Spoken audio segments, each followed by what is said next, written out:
Que l'Éternel Dieu azwa lokumu na kombo liloba na nzambe o ilataki nzoto tokumisi lokumu kembo na nzambe o atanisaka tongo akoisaka butu, le tout puissant, le créateur de tout.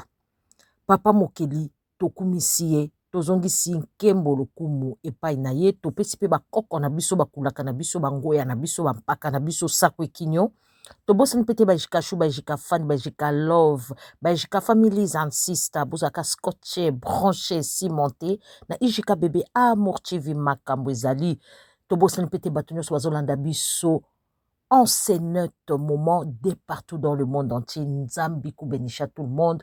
Bana maman, aujourd'hui, vraiment, pas si na motema.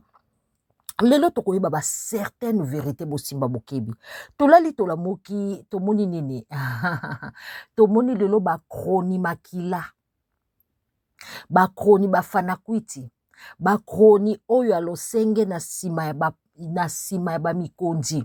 Bakroni oyo ba obebisa mboka na ba journaliste ba oyo ba yembelaka bato ba jalelo toyebisaki bango mboke kobongaka pe na bapandi sango boza na parti ya monene ya responsabilité boloba po mokili changer te bango balingaki soko pesi moi quelque chose ya fingeli yo ata information eza pembe ya okomisa ngo mwindu soki eza mwindu okomisa ngo pembe pona nini azotalaka intérêt na ye ndenge bandeko na biso bakongo balobaka kia kokia ngani kia ngani système oyo yango pe bomi Congo peuple azali mal informé pona nini bato mosusu balingi bazoka bambongo baliaka bambongo lelo bamoni danger ekoti muta ko défendre biso na mboka azate hélicoptère ata moko ebimi te basoldat bafutaka bango te donc moi pe babundeza te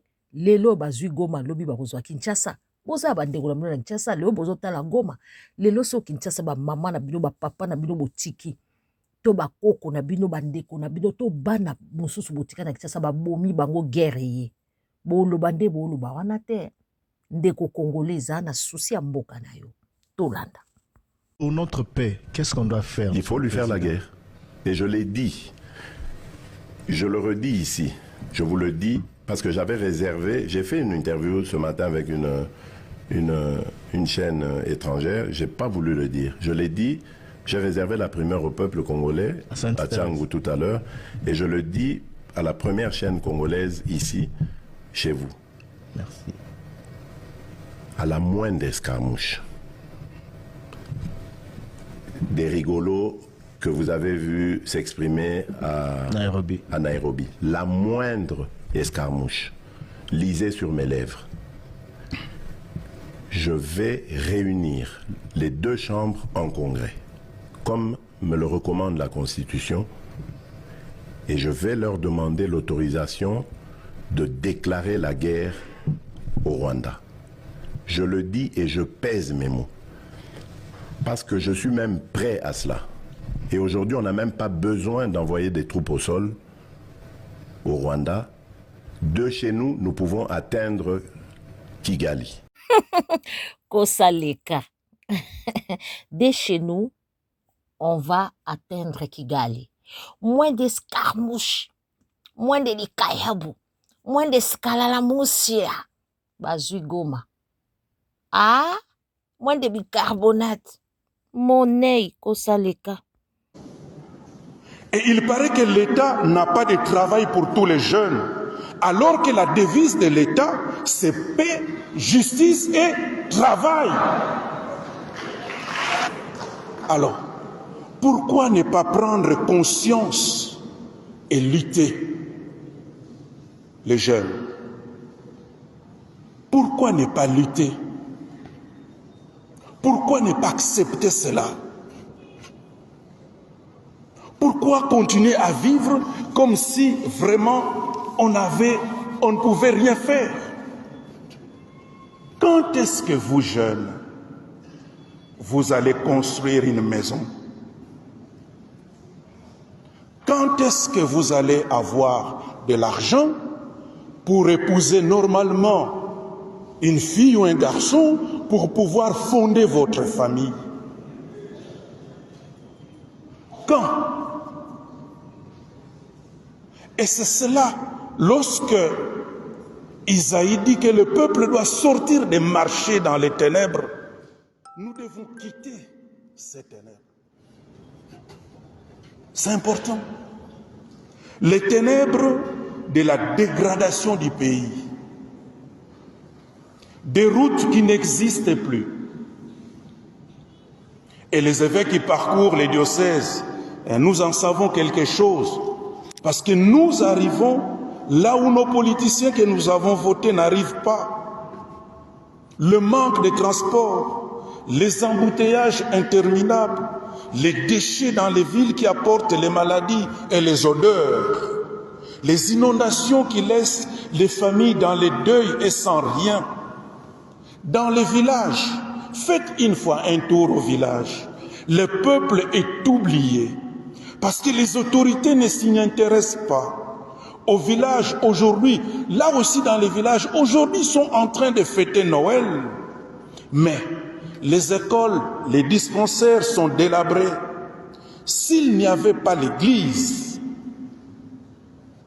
dans ces villages, malgré tout ce qu'on veut dire de l'église, s'il n'y avait pas l'église, les prêtres et les visites des évêques dans certains coins de nos provinces, les villageois eux-mêmes allaient croire. Mbokoyo ekosila nzambi sunga.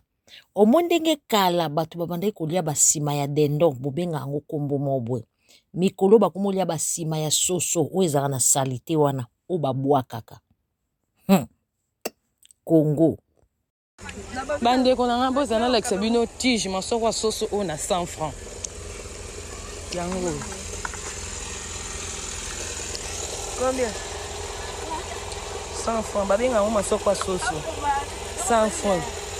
Mone bakataka na soso to kuisi masoko wana yango. Bon bakimbia ngo basango tige.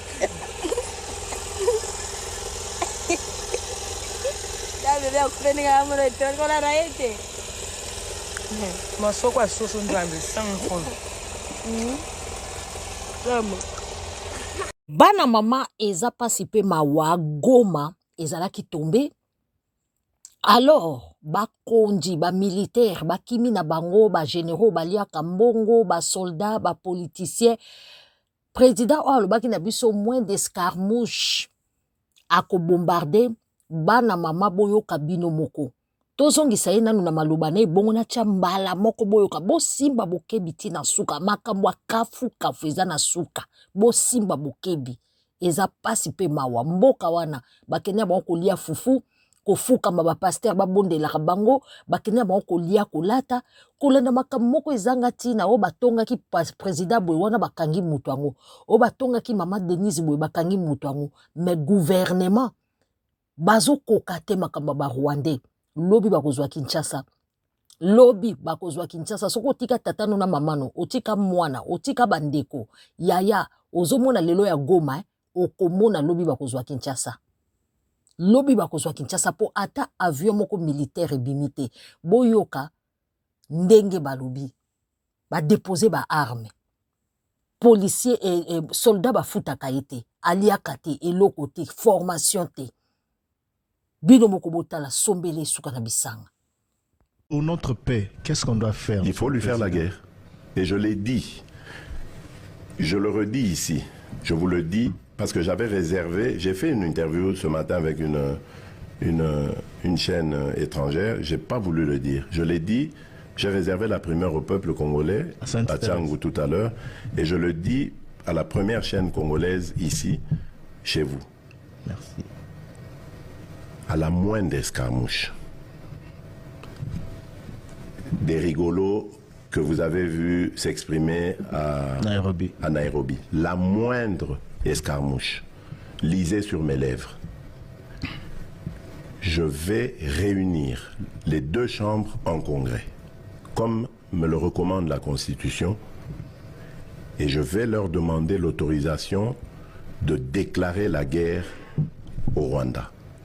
Je le dis et je pèse mes mots. Parce que je suis même prêt à cela. Et aujourd'hui, on n'a même pas besoin d'envoyer des troupes au sol au Rwanda. De chez nous, nous pouvons atteindre Kigali. Boyoki kosaleka pouvoir ya mensonge, pouvoir ya ba audio, pouvoir ya mutakalish. Bana mama boyoka siko makambo eleki na Goma, Simba Bokebi.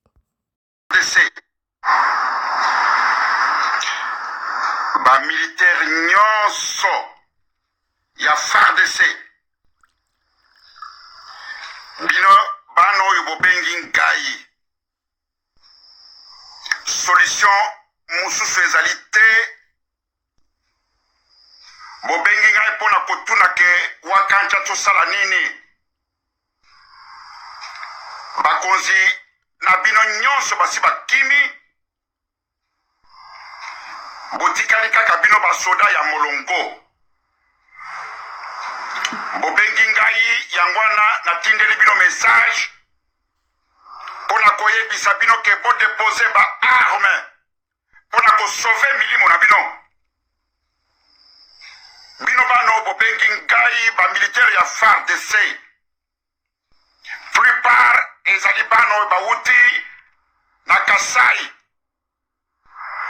boyebi mboka te boyebi esika kokende te boyeba malamu ke bozali encercle bobengi ngai botuna ngai bosala nini na minute oyo depose vos armes bomi rendre mpona kosauve vi na bino solution mosusu ezali te bakambi nyonso basi bakimi na bafamile na bango na bana na bango bino botikala te mpona kokufa mpona bozoba na bino na bitumba soda ayebi bien ke soki akoki kobunda lisusu te solution ezali sebe moko déposez vos armes rendez-vous mpona kosauve milimo na bino bokufi ebele surtout bino bana ya Kasai oyo batindaki kuna boyebi zamba ya kokende te boyebi mboka te bozali abandone na bino moko botuni ngai bobengi ngai message oyo natindeli bino yango wana déposez vos armes rendez-vous maboko likolo mpona kobikisa milimo na bino Na lobi na bino bokitisa mendoki bosala cesser le feu pona kobikisa milimo na bino alors milimo ya peuple bomoni nde basakani na bino likolo ya sentiment kosaleka moins de quoi moins d'escarmouche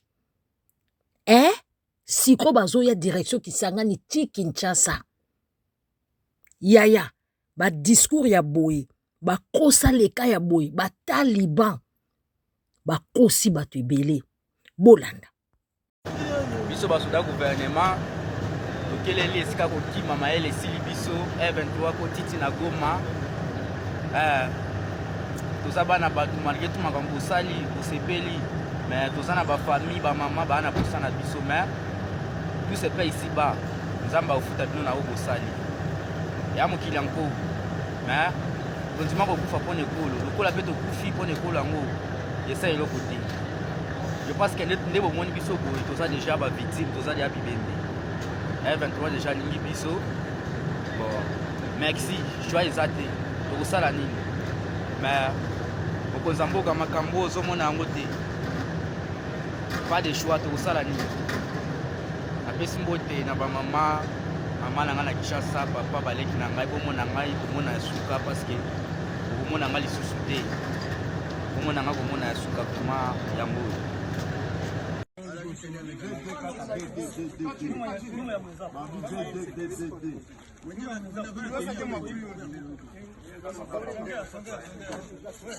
Mon major, tu as déjà connecté. Information réseau le cas nani ya gouverneur wana ya général ya Peter. Le gouverneur n'a pas été tendu par une embuscade ya M23. M23 tu là qui embuscade T. Le gouverneur a été tiré à bout portant par les éléments. Tant au phare des bêta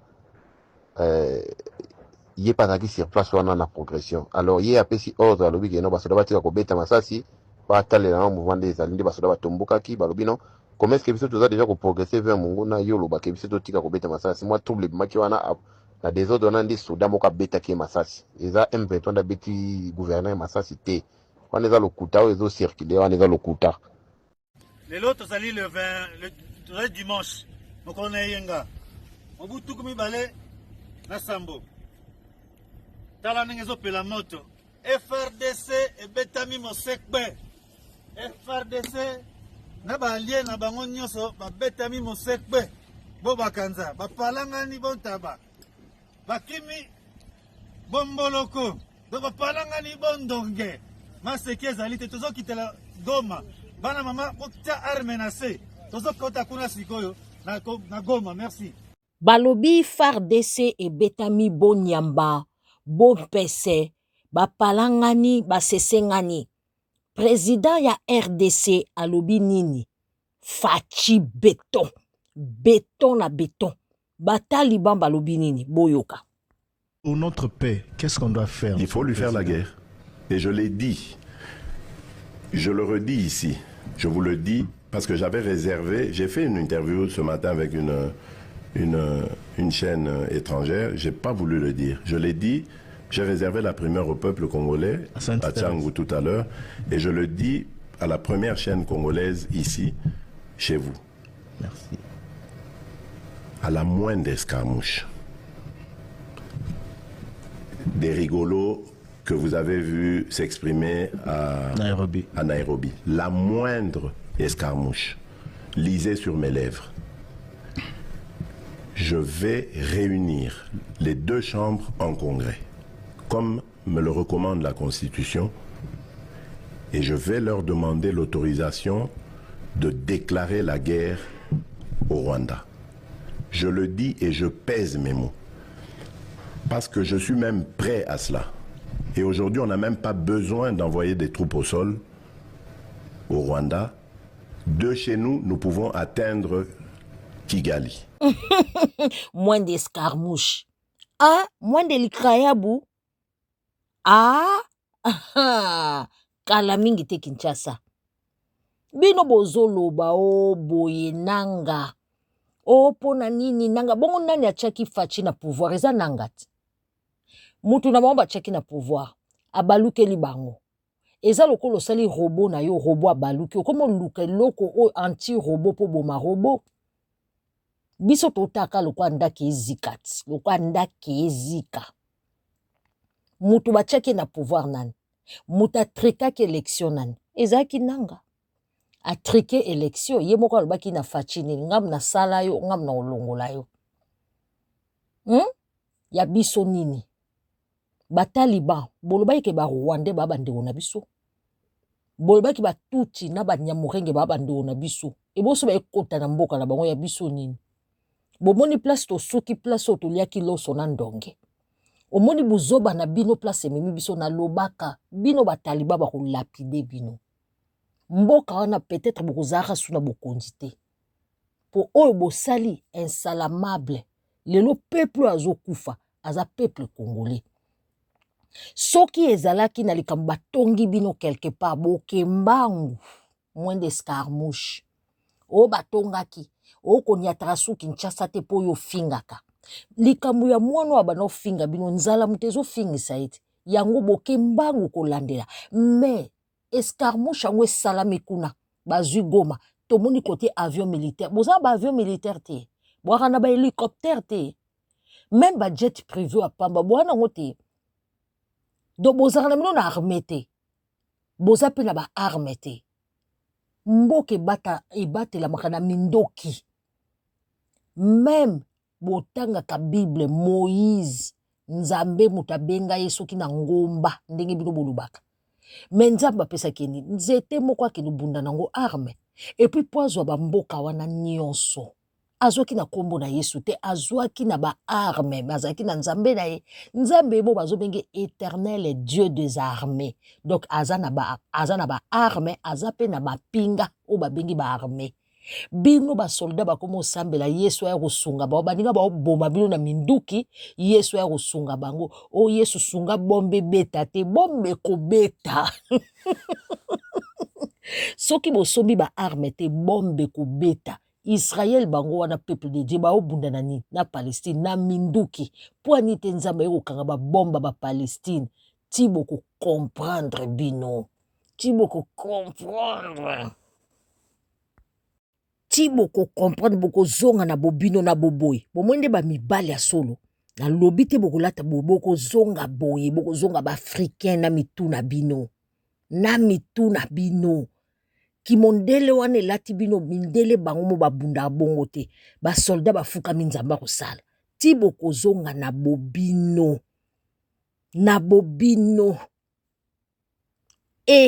pasi ba soldat bafuka mi nzambe sunga biso bombe beta te tande bato baoleka bato baotala bango réflexion komo zonga bato oza moindo Afrika bundaka aza mobali ya tembe wapi mibali basoldat baokoka te mboka wana eza dirigé un jour par basi parce que trop c'est trop o tobangaki makila bakongole sopana makila bakongole sopani lelo viola esalami lelo si makila bato na gome sopana kaka lelo nde po bazo atteindre nde Congo e Kinshasa bako atteindre Kinshasa siko tokotala bino bataliban pouvoir nini bosalaki ya fufua masangu na ndakala na pondu ou bien bosalaki pouvoir ya kozala na ba arme kozala puissant tala mwana mokilo kwa Traoré bokoki obota ye tala ndenge mboka na ye est-ce que mindele bazate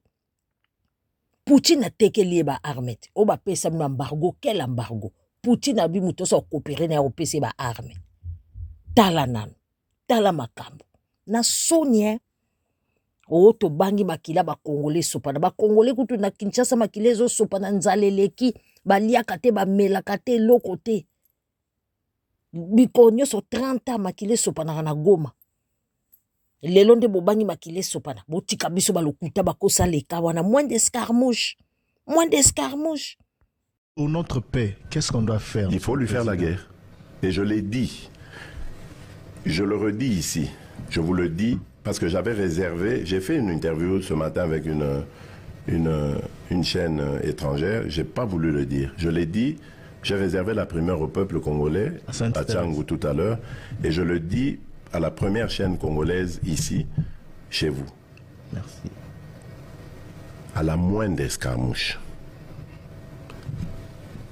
des rigolos que vous avez vus s'exprimer à Nairobi. La moindre escarmouche, lisez sur mes lèvres.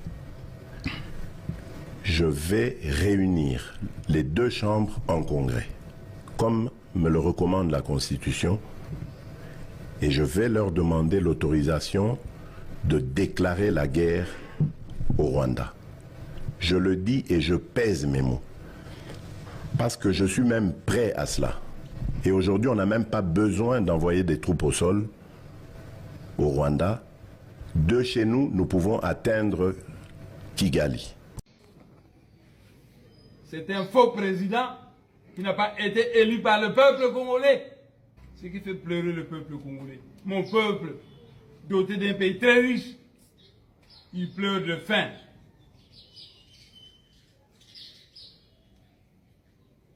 La sagesse qu'on enseigne, que makinu kwa baleke, kansi kinzonzi kwa bambuta.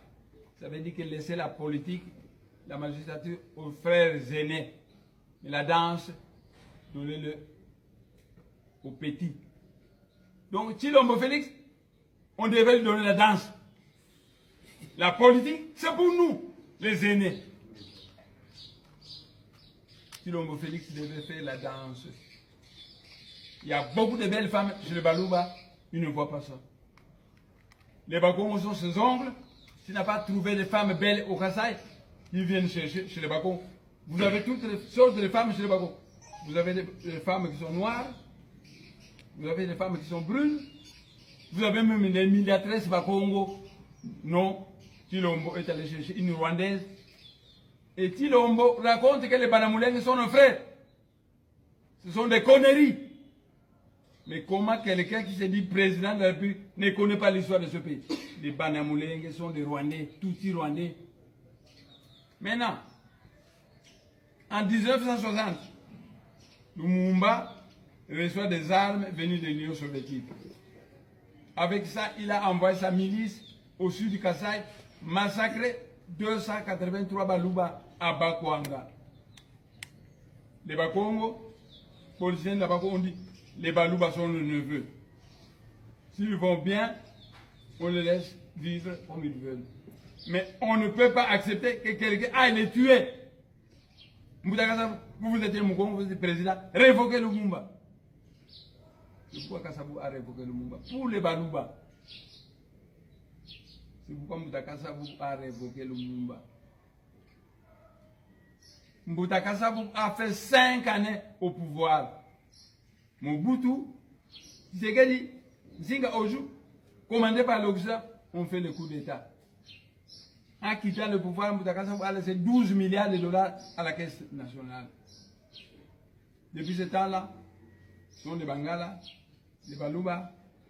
Depuis ce temps-là, c'est la misère pour le peuple congolais. La misère pour le peuple congolais. Dans le ciel.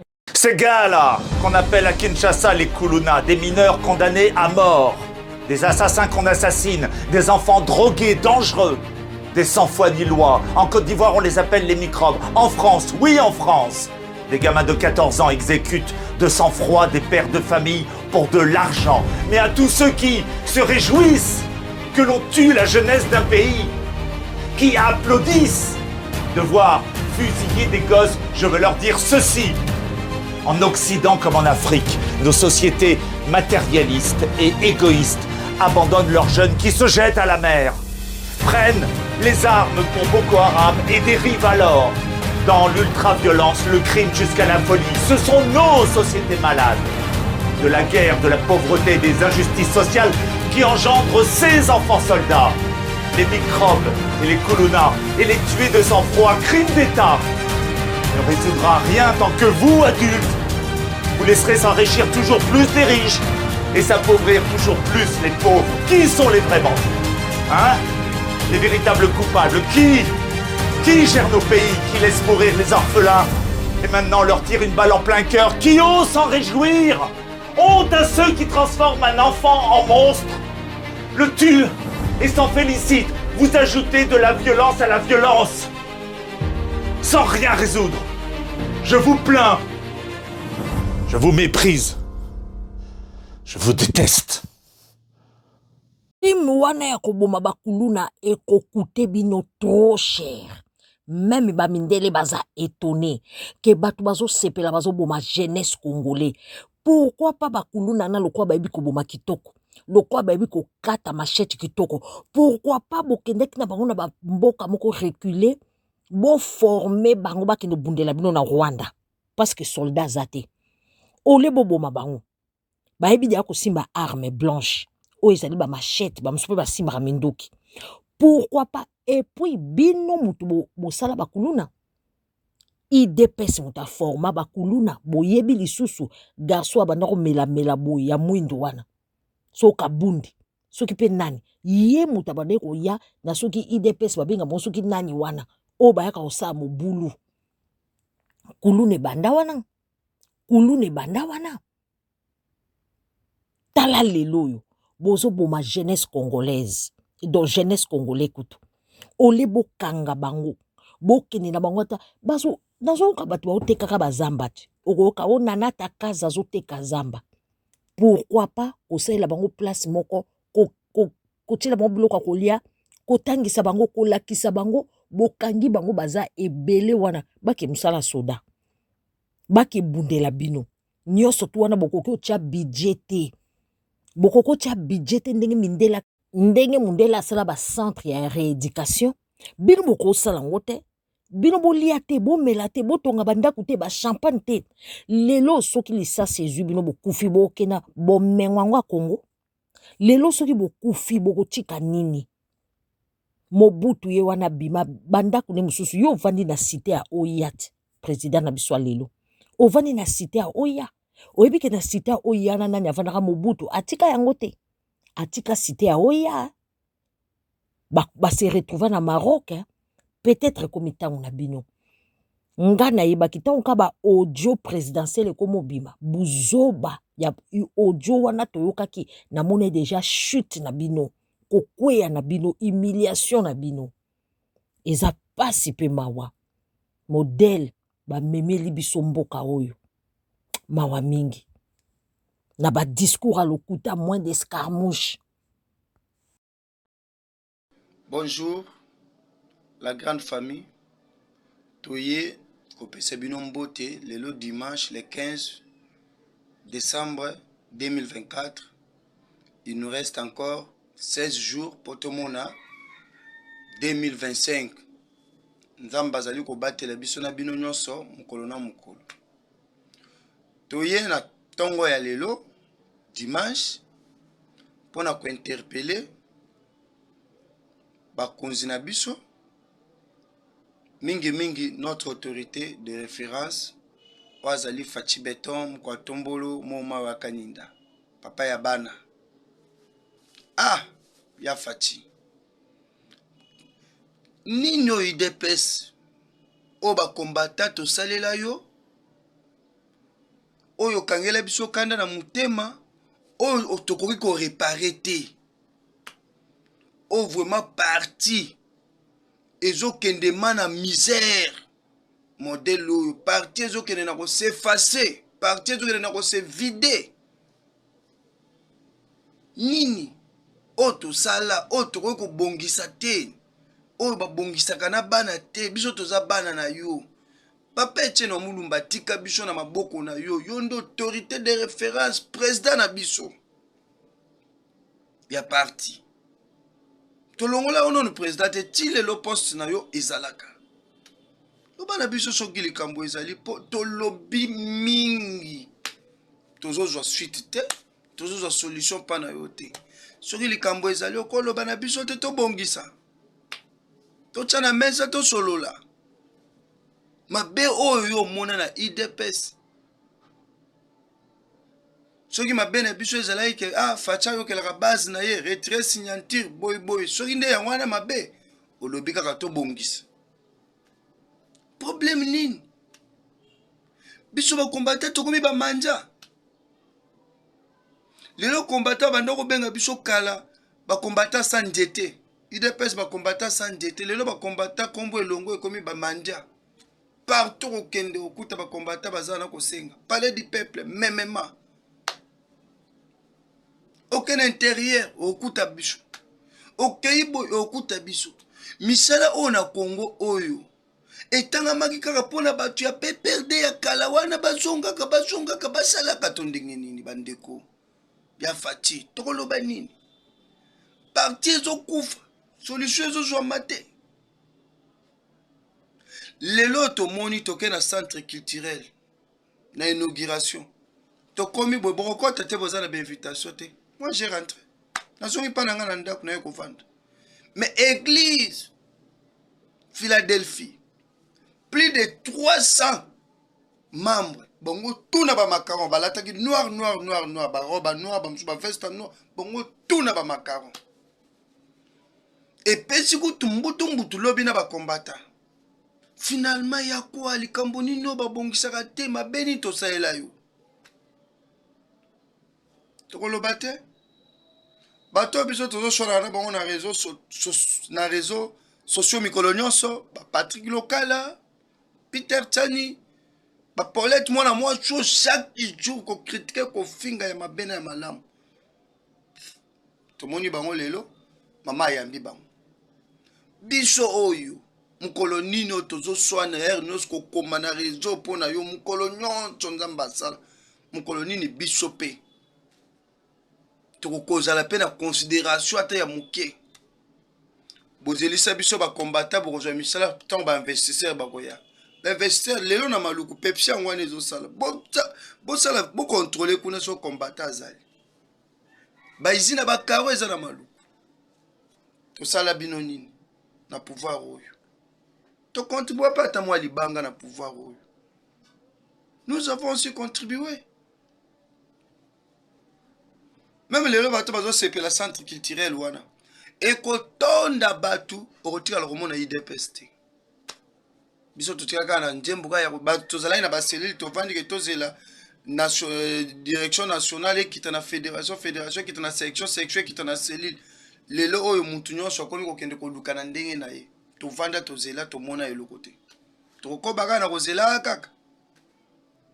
Papa Fachi, notre autorité de référence. Bon dimanche à vous. Merci.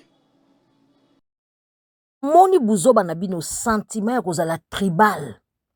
Tribalisme komedi bino yoka badage, ba langage kutu ya mwana mobali ona batabatage.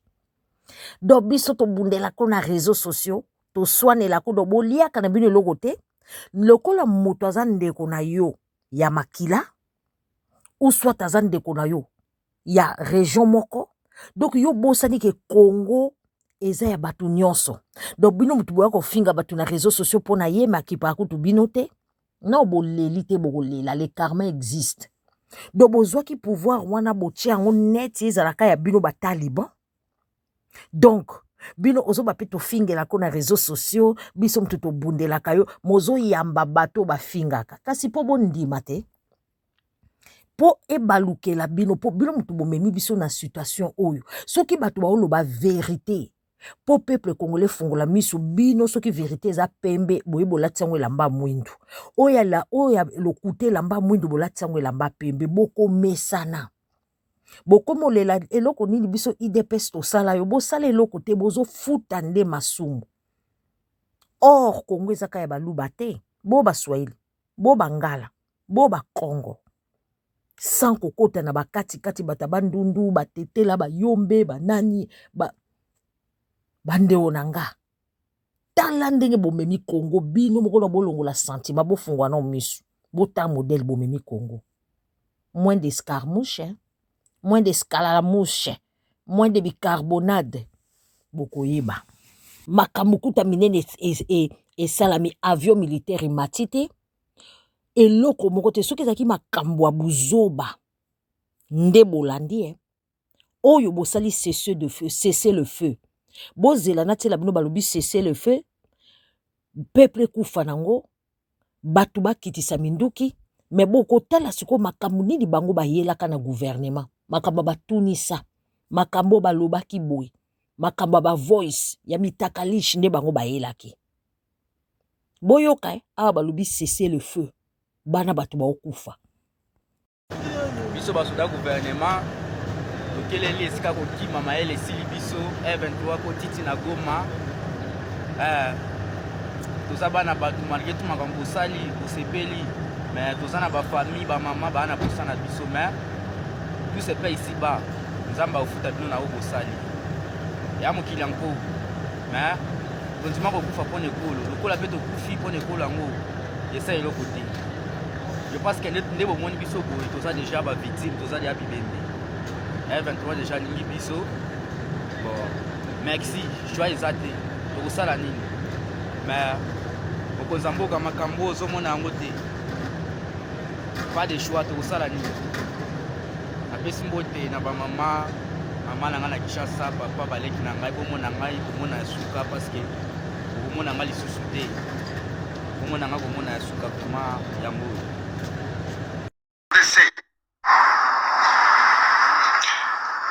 Ba militaire nyonso ya FARDC bino bano oyo bobengi ngai solution mosusu ezali te bobengi ngai mpona kotuna ke wakancha tosala nini bakonzi na bino nyonso basi bakimi botikali kaka bino basoda ya molongo bobengi ngai yangwana natindeli bino message mpona koyebisa bino ke bodepose ba arme mpona kosauve milimo na bino bino bano bobengi ngai bamilitaire ya FARDC plupart ezali bano bawuti na Kasai boyebi mboka te boyebi esika kokende te boyeba malamu ke bozali encerclé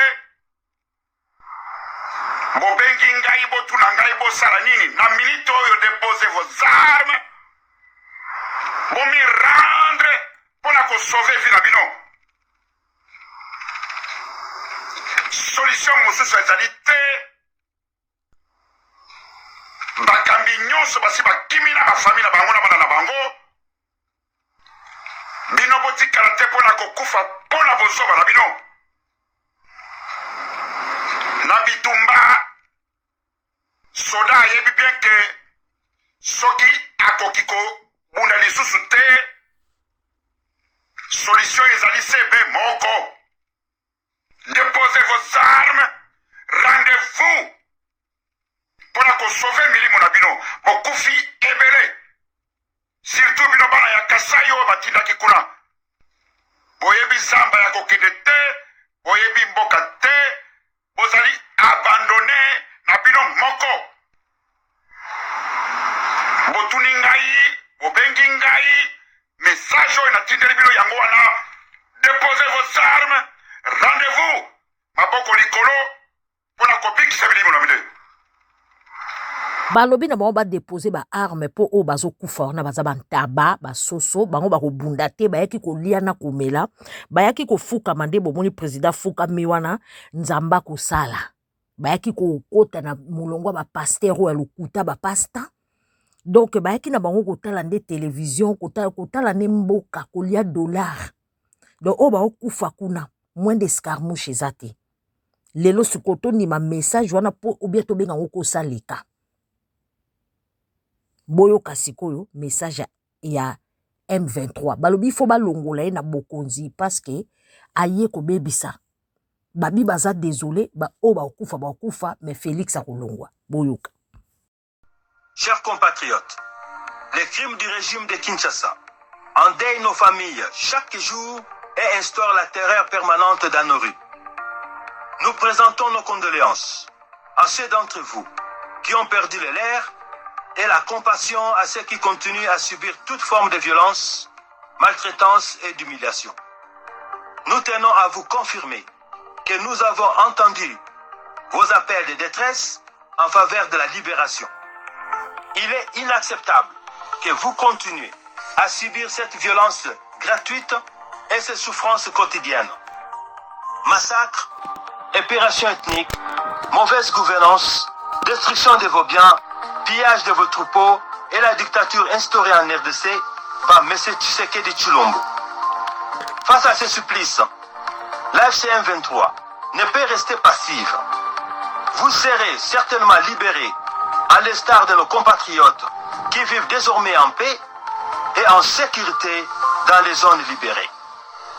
Nous vous remercions pour votre patience et votre courage à braver la peur et à clamer tout haut votre libération. Nous restons reconnaissants pour votre soutien indéfectible à la cause nationale que nous portons et vous encourageons à continuer d'appuyer les opérations de libération. Votre résilience et votre engagement restent essentiels pour bâtir un avenir meilleur pour notre pays. Restons unis, courageux, engagés dans cette lutte pour la justice, la dignité et la liberté. Kibumba, le 23 janvier 2025, pour l'AFC M23, Lawrence Kanyuka, porte-parole, point focal, communication. Chers compatriotes, les crimes... Zeli bino mibali ya Congo bolekaka kaka bolobaka kaka na bekran eza bien me bosala réaction moko te. Bazeli ba soldat Congo nanga oyo atielaki biso mutu na ye po ye mutu atrekaki élection. Ye mutu atielaki biso pion na ye kaka nanga mutu azwa koboma pion na ye. Azwa kolia dame na ye kaka ndenga salaki. Ye moko azokota alobi bango pe bapesi message bango pe baza pona libération. Siko tokondima nani? Nanga mutu asalaki ke pouvoir muto peuple ponaki fayulu aboyi abache fachi mutu na bango bachaki na bakabila. Faut qu'on se le dise. Lelo yo nanga ye moko susu azwa kolongola pion na ye achaki. Siko ya biso nini? Ya biso nini? Bolanda. C'est un faux président qui n'a pas été élu par le peuple congolais. Ce qui fait pleurer le peuple congolais. Mon peuple, doté d'un pays très riche, il pleure de faim.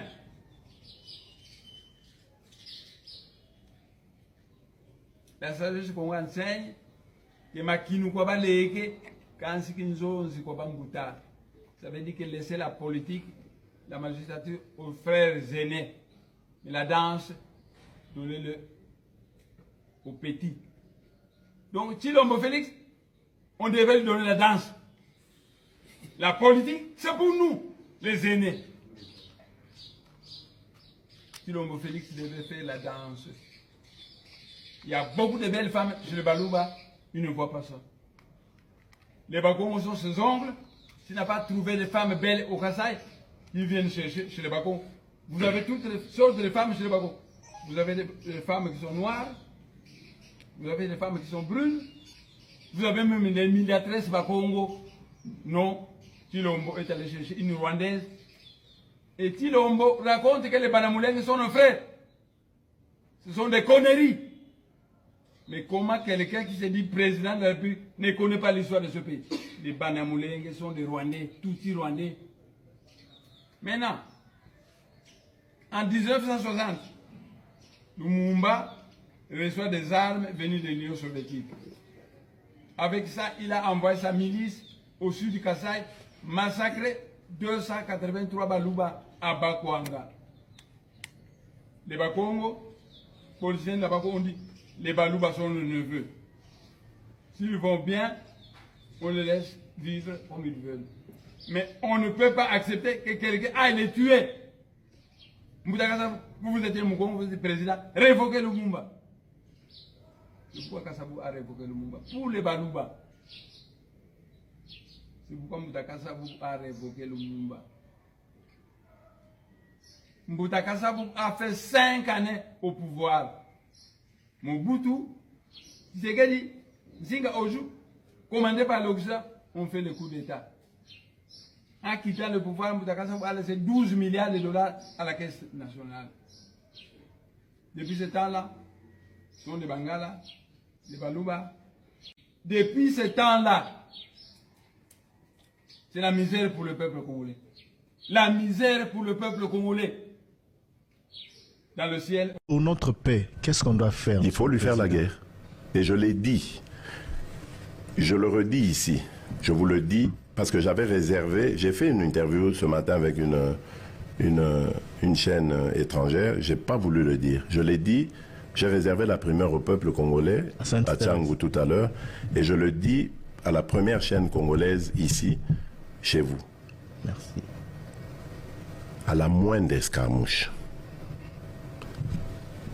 des rigolos que vous avez vus s'exprimer à Nairobi. La moindre escarmouche, lisez sur mes lèvres.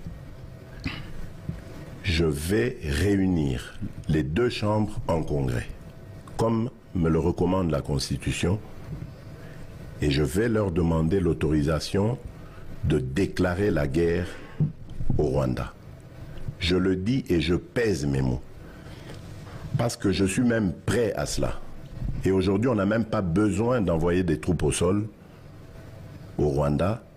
De chez nous, nous pouvons atteindre... Bota la moins d'escarmouche na bango, ezande kolanda makaba matongi, koboma peuple congolais, bayebi ko éduquer jeunesse te, koboma, kosala o koboma nzala, kokanga bato batongaki bango, ba makambo tunisa. Bango bayaki nde tunisa, nani a ofinga président, nani a oloba boy.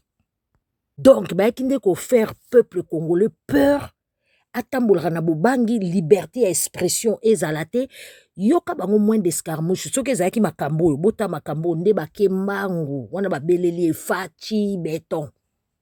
C'est pas une arrestation ya mwana o King Alima oyo depuis commune mwana o afingi ba président afingi Sassou afingi président na biso Fati afingi tala molongo bato ba mama Denise afingi mutu so Constant Mutamba en tout cas mwana oyo na banda ko mituna question que mwana vraiment zana famille est-ce que mwana penza azana mai na makila est-ce que mwana penza mutu na mai na makila so tambo aneti biso boy na kasi ya puta esprit or azana ka mutu na mai na makila lokwa biso façon mon a dénigré ba konza mboka donc abangi ta ba autorité akanisa kutaza mu pepe or afana ne kana aba tiko lelo de ba kangi mwana o na sima lobi ta ba kangi ye na oki ma bota la vidéo façon ba betie na za site ke ba o mema tanginga okufela kana nzira ba oboki ata na flave azo kanda tambola kana afanda na komina nsele kuna na nganda yala siko ba uti ko kanga ye penza na badara kaka après aéroport international na ibisabino façon a beta mina ebite mono siko koma na ngenga ngwa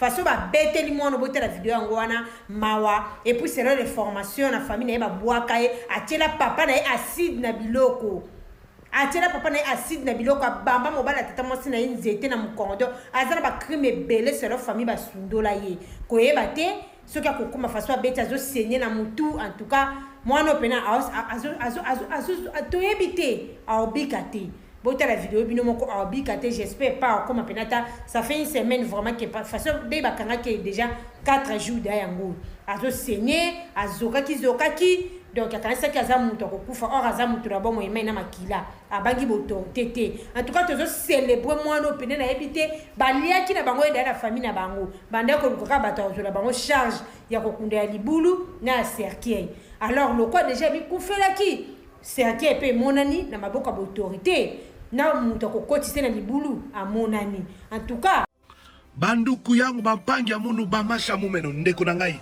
ODEP a lancé alerte nini ndeko na ngai 27 millions de dollars chaque mois ya Fonarev 27 millions de dollars ebimaka ekendaka wapi ya tuna ngai 27 millions ekendaka direct na chambre à Félix Tshisekedi na maman Denise Nyakero 27 millions de dollars chaque mois je dis bien 27 millions de dollars maman Denise azwaka ya Fonarev mbongo wana eza ya ba réfugiés fond ya ba réfugiés ba société minière ne so ba pesa ka fond wana pona ba réfugiés maman Denise Nyakero na Félix Tshisekedi ba kangi yango bazoli yango chaque mois ndeko boko yoka ciao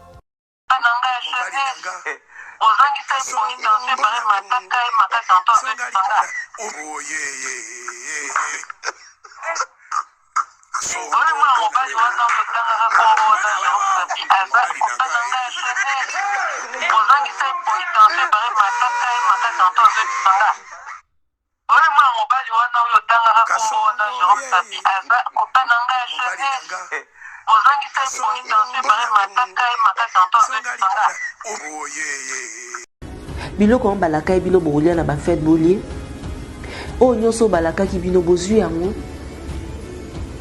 côté batuna souffrir a échoué penda deuxième moko 0 eloko moko te donc esemeza yango te oyo eza pasi ya kabila kuta eza mwa bien oyo nde eza pasi pire mpenza sengo eza te soki yo oza éclairé batindi yo donc oloba baye bekebeka kraka toyebi te mais tolie te eloko moko te bana balati eloko moko te papa o mboka nini oyo eza mboka nini papa eza mboka nini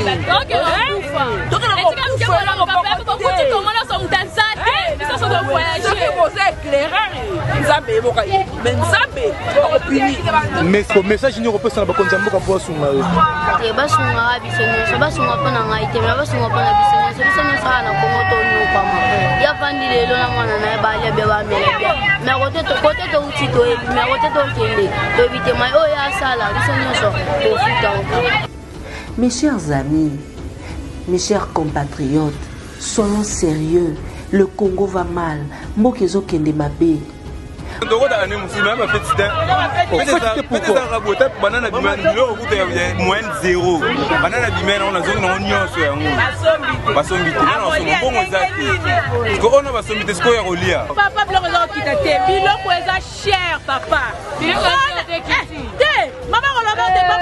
biloko eza ya komata bonne année boye na bonne année foto so bata soso 6 000 5 000 mais soso eza 10 000 12 000 papa biloko eza to fete kitoko te neti ngane na boti siko nanga na soso moko non na zua tate ndenge to banda ko fete à l'époque là na siko apesa bino nini papa biloko eza komata conjoncture et simba te na.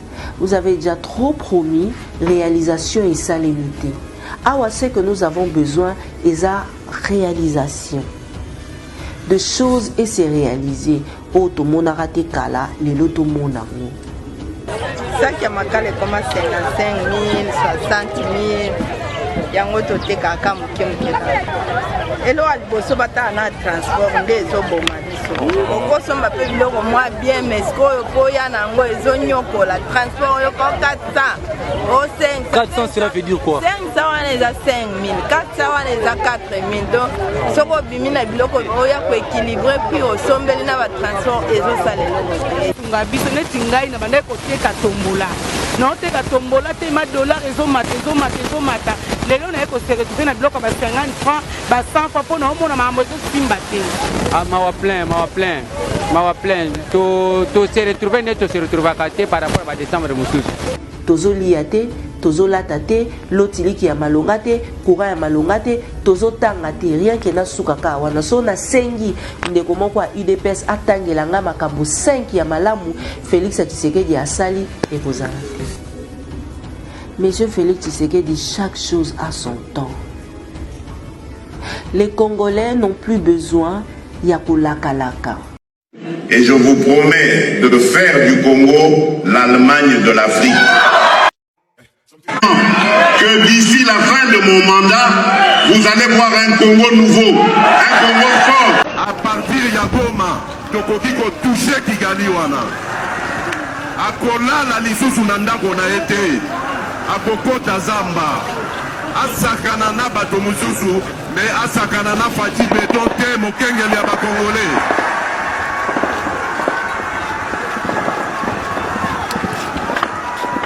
Nalobi na Kagame boye asakana na bato misusu oyo amonelaka wana kasi na Fati Beton te a partir ya Goma tokoki kotouche Kigali wana akolala lisusu na ndako na ye te akokota Zamba asakana na bato mosusu me asakana na Fati Beton te mokengeli ya bakongolais. Yoga, bazoi bambonga mboka me bazondima polisi mosala makasi mbonga malonga ebongo ya boyoze la trakasere sila na te balox bakanyinga na keka nya makasi CV wana iba mbonga mboka kota prison ba pasteur alelo bosa la nzamba solo nazo tuna bino kongo komi de jalman nazo tuna bino garna est déjà sili na okike kura kinta seko magitoko seka ya liboso $20 ekiti na okike mboka kufeske za solo parce que congolais sengana bango ya na kosi sona lo bebe la ba vérité na robika so ba kanyinga famille za na mbonga Holanda service à Kinshasa bopeto eske balonga na bekolo felo yo bana batanga bien banana bandiko yemba na fingi mutwa mabo pona ba Rwandais nde ba oluka baya ba coloniser ba congolais. C'est-à-dire que mboka mo ya dimi boy. Mboka mo ya dimi et a même pas na dimension ya province moko ya Congo. Mboka wana nde président nango aolinga akoma président ya ba congolais. Batia biso na boumbu babanda kokangaka biso lokwa na esclavagisme. C'est cela. Donc bitumba ya ba FARDC lelo et alindeka kolobela na ba Rwandais ba soda Rwandais te bozonga na mboka na bino ezaka ya welo msote ke bopusa na te botika mabele ya bakoko. C'est ça la guerre. C'est ça toute la philosophie de la guerre ici. C'est pas que mutuna mutoa na frontière na yeto obeta na masasi te. Bango ba ye ko envahir et ba FARDC ba olukande ba repousser bango non pas pour na ba occuper territoire rwandais te et ali pona bato na bazonga na mboka na bango et Congo eti koboma ba congolais nde boyebi ole yoza ministre o former nde ba congolais bana wana il fallait ki bozwa place mona ba kinkole kuna bo former bango bo cha budget bino budget na bino akolia lelo zo ba peuple congolais bima libande sa nini peuple congolais bima libande sa la nini ekene ko bunda bakuluna na mutu bazana ba arme blanche bayebi ko papa déjà bato bayebi minduki po ani bo forma ki bango te po ba boma ba lia kitoko ba mela kitoko ba bomela bino ba rwandais lelo so senga bato ba bima libanda boko kite bozana ba arme te ba soldat kutu bo tiki kuna bo futa bango te basoldat bato bobomisi bango bajeune bato kuna na Goma bamikonzi bakimi mbongo te eloko te salaire te munduki te ya koboma bakulu na nde boyebi botela biso makambo bakobima te peuple congolais kobima te bobaki tokomesana bobaki ba Rwandais batuti na bahutu babandeko na biso bino nde sikoyo bataliban bokomesana. Actualité du jour 1, le ministre Constant Moutamba invite la population congolaise à descendre dans la rue ce lundi pour dénoncer l'agression rwandaise. Il souligne qu'aux côtés du chef de l'État, nous nous battrons jusqu'au sacrifice suprême. Deux tristes nouvelles, le corps de notre frère Merveille Mulumba, fils de l'ancien DG de la RTNC, a été retrouvé sans vie dans la commune de Kinshasa. Il aurait été victime d'une attaque perpétrée par des colonnas. Les enquêtes ont été ouvertes, on vous tient au courant de la suite paix à son âme. 3. Le boulevard Congo-Japon ex-poids lourd dans son tronçon allant de la 17e à la 15e rue sera fermé à partir d'aujourd'hui au 27 janvier 2025 de 21h à 4h dans le cadre des travaux essentiels de réhabilitation. 4. La police congolaise a arrêté un individu accusé d'avoir tué un conducteur de moto et d'avoir enterré son corps dans une maison en construction à Mongafula. Le corps de la victime a été exhumé pour des funérailles dignes et les suspects a été déféré devant les instances judiciaires paix à son âme. 5. Le chef de l'État a mandaté la première ministre pour dépêcher une mission de soutien à Goma composée des membres du gouvernement, des parlementaires et des divers services afin d'apporter une assistance aux déplacés. Actuellement, la situation demeure tendue, les combats s'intensifient, l'électricité n'a pas encore été rétablie. Je tiendrai au courant de la suite. Abonne-toi, c'était Entendez. Le peuple d'abord.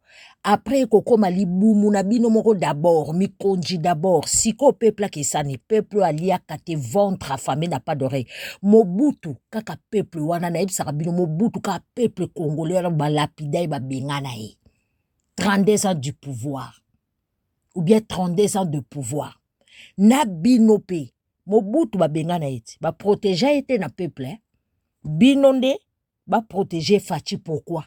Président a sali bientôt kokito longwe et a sili kotit olingi okoti ya ofele mais okufi osimbi.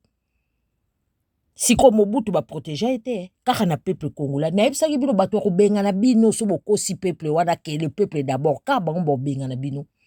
Siko totala muto atiela ki biso pion muto oyo longola e eza pique méchante. Donc as azolianti elele Jonker Pazali. Jonker oyo na kombo ya mende soki mande soki nani. Oyo atela ki biso atrika ki élection longoli ya Fayulu. Le karma existe. Apesi mutu mususu. Pion na bango kaka ye mutake simba mandoki. Pona peuple congolais te pona ba carrière minière na ye soki minière na yo ba boto laki. Biloko na bango ba minerai na bango bazo welela. Ba carrière minière na bango. Bana mama yango asimbi minduki ayeko bondisa eza loko osali robot na yo robot abalukeli yo a changer fonctionnement botala esiko. Monsieur Chilombo est un traître face à la nation et il est passible d'une haute trahison. Son régime a installé le totalitarisme, une pensée unique basée sur la terreur, l'oppression, les arrestations arbitraires, les assassinats, massacres et tueries, en poussant la plupart des personnalités congolaises à l'exil. Ainsi, la moindre contradiction avec cette tyrannie vous contraint au silence hypocrite, à l'arrestation ou à la mort. Sous ce régime, le nombre de Congolais demandeurs d'asile est en croissance exponentielle. Chers compatriotes, nous ne saurions clore ces propos sans rappeler la position de l'Alliance Fleuve Congo au sujet du processus de Luanda. En observatrice intéressée, l'Alliance Fleuve Congo reste favorable à toute voie politique visant à mettre fin à la crise en République démocratique du Congo. Bien qu'encourageant le processus de Luanda mené par le président de la République angolaise, son Excellence João Manuel Gonçalves Lorenzo, reste partiel parce qu'il occulte les autres aspects de la crise congolaise qui justifient notre révolution constitutionnelle. De ce fait, l'Alliance Fleuve Congo n'est pas concernée par ce processus et les résolutions devant en découler ne nous engagent pas. Car, comme le disaient les sages Mahatma Gandhi et Nelson Mandela, tout ce que vous faites pour moi, sans moi. Mbeli na ye moko o nanga chaki e kati yango nanga ye na kanda amemeli suko épée. Ça n'a rien à voir avec le peuple congolais. Peuple congolais azani kawana na souffrance na ye. Eza pasi pe mawa. Bazui goma. Donc, pour nous kolobaki rebelle azani wanati. Rebelle azati. Fati a protégé Rwanda. Nous wa kabila Rwanda tina makinga pesa bon kinga kati do Rwanda azani ka na pays alia na biso amela na biso. Fati pas a protégé na ba mercenaire ba mercenaire na ba Rwanda. Abaki ba tuti na ba utu bande na biso. Nanga pe o ya tchakiye. Po batu bangaja ki ezaki nanga na ba Rwanda. Donc, le quoi y est pas aki gardien de Rwandais. Nanga pas oya na ba Rwandais msusu. Bon si ko bino bo lo banini. O to sauver na ofati po amona mboka. To sauver pour régime ya Kabila le père muté yaki na ba Rwandais mais ya benga na ba Rwandais. Nani aye pour protéger Rwandais na kati ya mboka. Fati beton. Siko soki nanga pe o yemta tchaki na ndingisa ya ba Rwandais. Na ordre ya ba Rwandais aye kolongola ye ya biso nini. Oh, to lera des gens na ba Rwandais to melara na ba Rwandais. Bobo e bien monté. Sembla nini. Nous allons lancer un message au président congolais. Il n'a qu'à faire pardon, il n'a qu'à être garçon. Il n'a qu'à prendre des décisions fermes pour sa population. Il a vu bien l'AIS. Il y a le capitaine Ibrahim Traoré, Assimi Koïta et Abdraman Tiani qui ont pris des décisions pour libérer les peuples. Parce qu'ils ont vu assez de morts. Mais vous ne pouvez pas permettre que les États-Unis viennent dans votre pays comme ça pour piller vos richesses et vous tuer entre vous. Ça fait combien d'années qu'ils sont là-bas? 30 ans. Plus de 30 ans ils sont là et puis ça meurt toujours à cause de vos sous-sols. Prenez exemple sur l'AIS. Ils ont décidé de sauver les peuples. Le capitaine Ibrahim Traoré, Assimi Koïta et Abdraman Tiani sont là pour les peuples. On va demander aux dirigeants africains, non qu'à faire à cause de Dieu. L'Afrique a assez souffert. Un pays comme le Congo qui a toutes les richesses, mais la population ne peut pas manger à l'air fait. La population ne peut pas vivre. Chaque fois c'est des tueries et des tueries. Mais qu'est-ce que vous voulez? Essayez d'ouvrir un peu les yeux. Vous ne pensez qu'à vous. Les dirigeants africains ne pensent qu'à eux. Ils s'en foutent de leur peuple. On vous demande pardon. Ayez pitié de la population. Nasoni. Naba étranger ba komo ba ke président so alata pantalon te alata jeep. Yango moni ba pasteur ba fuka misaka ye bo ndenge bozo mona. Yo so mona pi Israël ba bundaka na minduki mais ba soldat na so ba osenga nzamba ya kosunga bango. Do nzamba kosala. Tala ndenge ba pasteur ba bebisa. Tala ndenge olebo bondela. Olebo simba minduki Israël ye moko yeswa ya kuna ndebu no bolobaka peuple de Dieu. O ba yela bino Bible. Mais bango moko bazo bunda kuna na Palestine na minduki. Yango baloka biso otonini. Botala ba soldat na bino na front. Bakomi de kosenga nzambe. Ba soldat na bitumba bakomo sambela nzambe bombe beta te bombe o. Ba Israélien bango moko kutu bombe betaka. Ndenge bino bo baka Yesu ayaka kuna. Amemela biso Bible me bango na Palestine. Bazo ko beta na minduki. Bino bo boko bunda. Nzamba sala minduki nde zate. Bozo lia pete eloko te. Nzamba kosala te nzamba za pona batu nyonso baninga basimbi minduki. Moïse kutu poazwa bamboka wana nyonso. O Bible koma azo yango na minduki. E pota ye il para mataka na ngomba yoka voix ya nzambe masala minduki. Ba pasteur bazo okosaka bino bota bango misala na bango. Yo ba fuka misa président na bino mboke ekendeni. Ba yebisa bino bo funga misu te. Bota la bino mo ba soldat na bino. Nguna bosa nesika kubwaka bom esika bango baza ba bombe koya te mais bombe ya biso ko esika bango na bazali to bondela au nom de Jésus yawe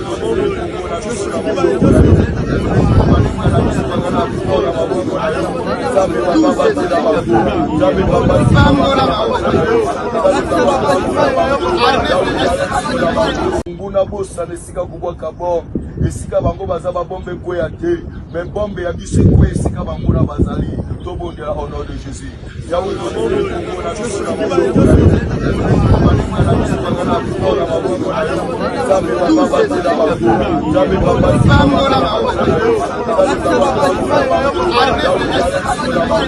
Il a dit qu'il baigne na moi ko seka mena mawa.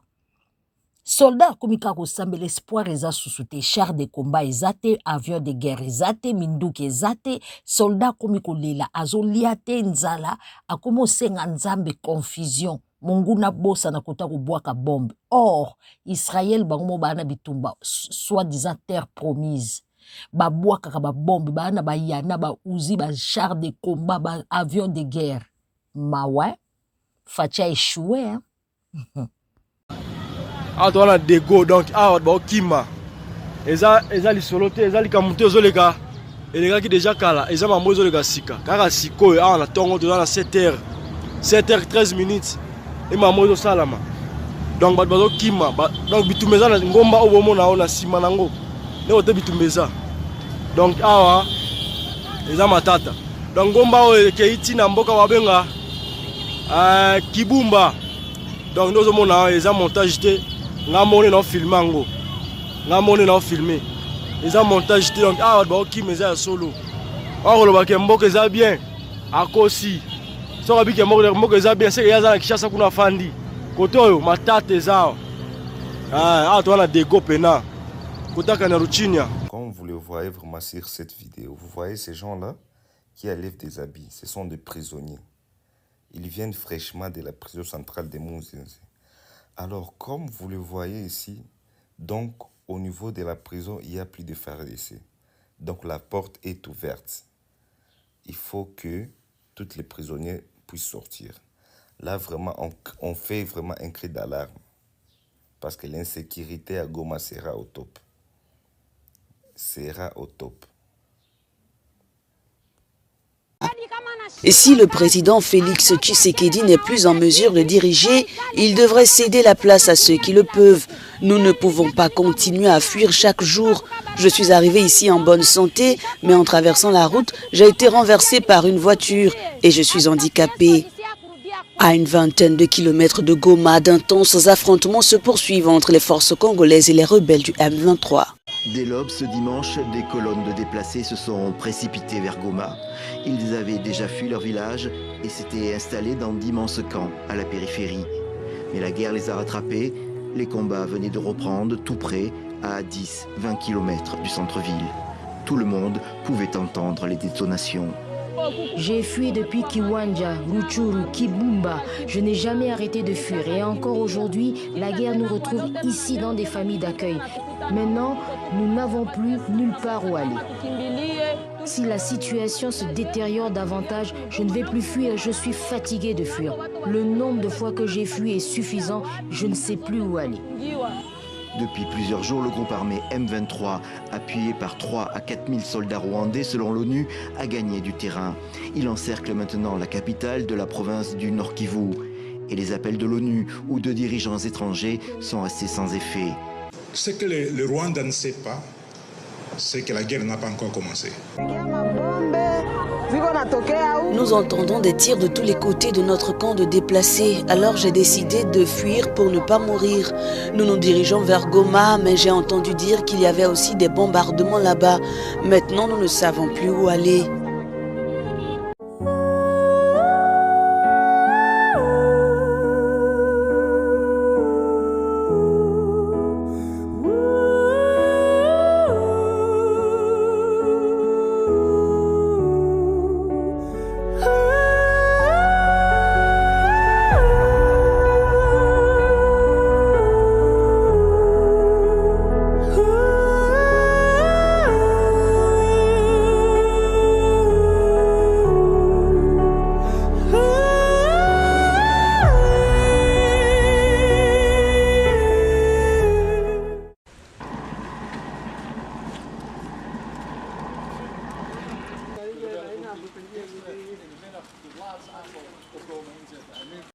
Oui, bonjour, bonsoir mes chers compatriotes, Ezabino, la voix de Kivu, la voix des sans-voix.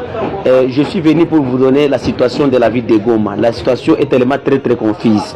Bitumba ezali na kati ya ville de Goma. Awa tozali déjà pourquoi tozali 16h. Bitumba ezali na kati ya ville de Goma, massa sezoli la mingi.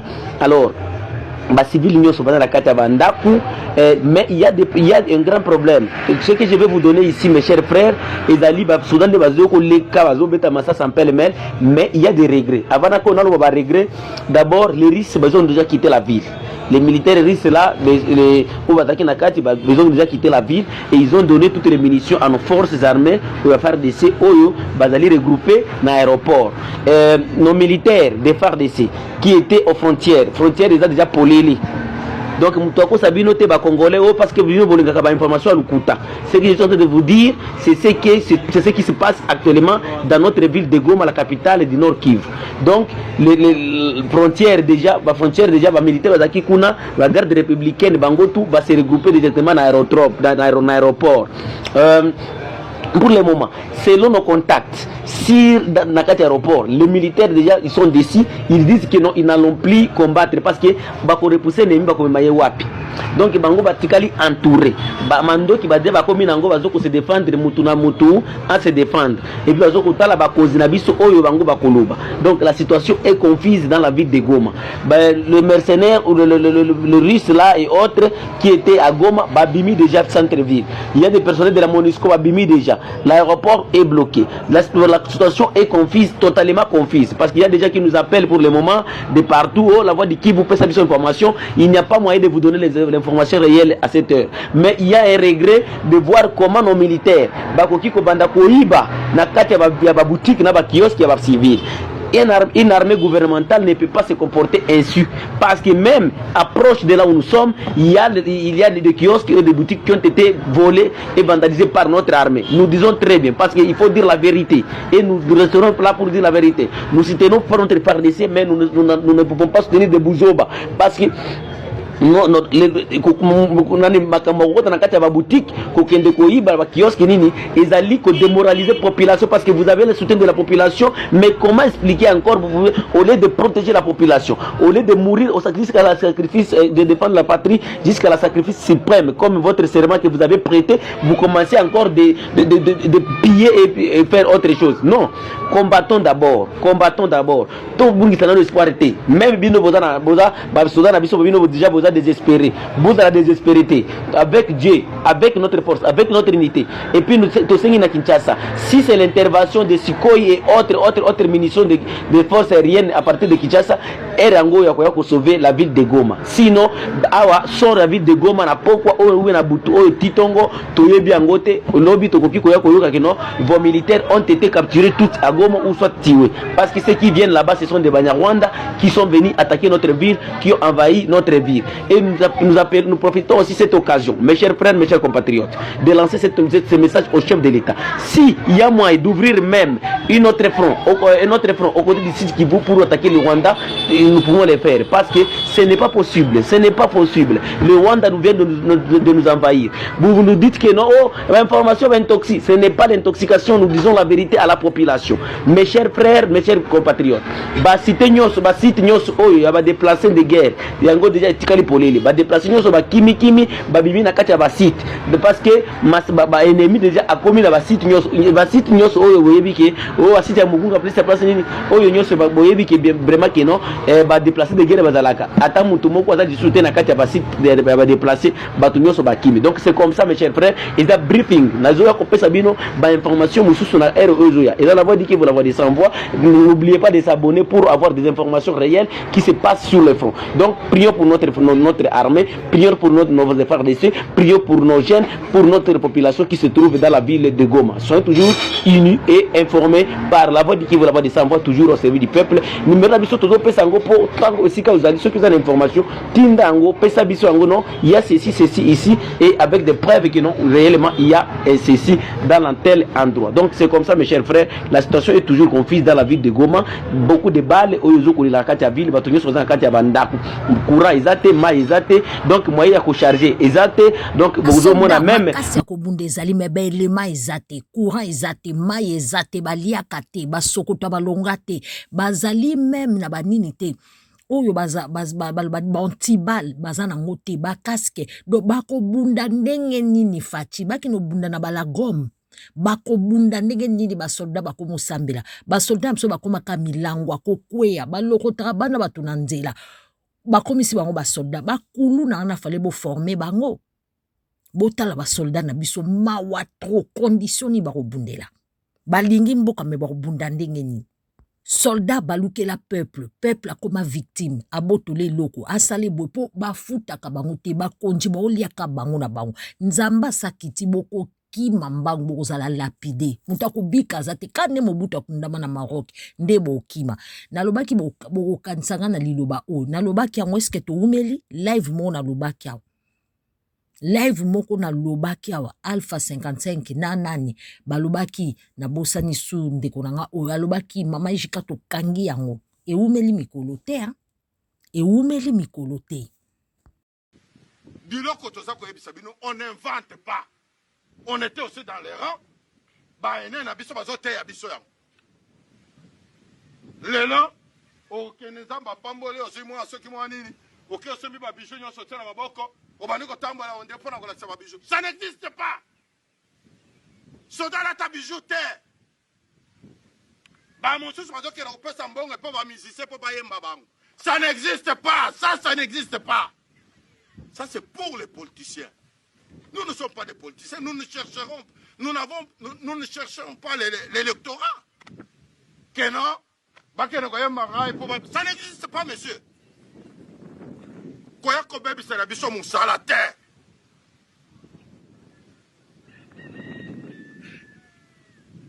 Nous avons sacrifié notre... Est-ce que bandeko na biso ki tribalisme o balakisaki ki taliban o balakisaki ba conduire ndeko na bango na erreur est-ce que Congo kolingaka lisusu bango bakita na kiti ya bokonzi tokoyoka kaka ndeko na bango mo muluba alobi ke baluba nyonso te na respecta bandeko na biso noloba système ya taliban est-ce que partout bakolinga bango lisusu na bakongolais toyoka Denis di chez soi soki di chez soi bakangaki epamba te akomaki kobimisa vérité certaine vérité boyoka.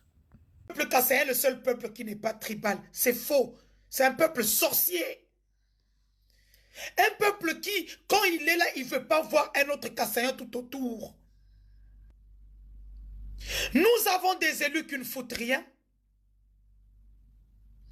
Nos élus ne nous appellent pas. Ils s'en foutent de ce peuple-là.